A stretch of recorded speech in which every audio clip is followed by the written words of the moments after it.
So at the point of my challenging times, I needed a Christian body where I can join to at least help my faith and help my spirit. And at first, I was at peace. So the first Sunday I went to the church, they called first-timers, and I came out. They prayed for us, and then when we're standing there, the pastor of the church was like, I want to see you after the service. I told him I want to confide in him, to tell him one of my deepest secrets.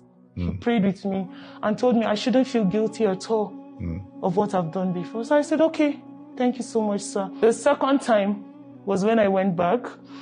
And then when I went back, he said I should meet him at the office. So I entered the office. He gave me water to drink.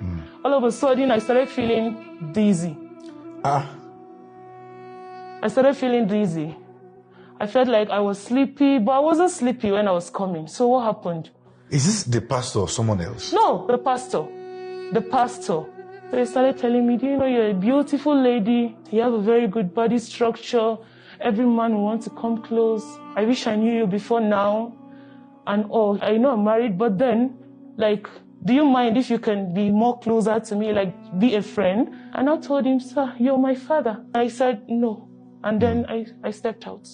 I reached home. I thought that was all. He started sending me messages, started sending me voice notes, started sending me pictures of his private areas. The first time he sent, I thought it was a mistake, and I replied, sorry, Pastor, I think this is not for me. And he was like, yes, this is for you. I just want you to understand the feeling I have for you. That's not the pastor. That's a wolf in sheep's clothes. He kept sending messages, kept calling every day. When I pick, the first thing he draws my attention is, Jesus loves you. Or he can call and say, let me pray with you today. I was led. And then at the end of the call, that's when he will now talk about love. Fast forward, he told me to come. So I went to the office. When he came, he entered the office, and then the same thing he did. He just gave me the water bottle. But I noticed it was already open. The seal was opened already. You drank it again? But I drank it. I was thirsty. You drank it again? I drank it. Drank it again? Yes, sir.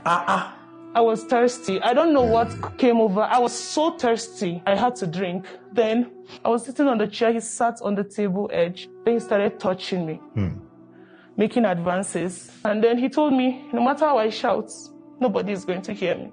He was stronger than me. I was vulnerable. He succeeded in raping me. And when I came back to my consciousness, I was just crying. I was so emotional. But I noticed he wasn't bothered. It was something like it was normal to him.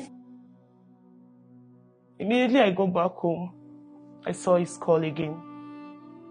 He said, on Tuesday Bible study, I should come and see him in church. So I went to church. You went to church? Yes. Who preached? Him. And you were seated? I was seated.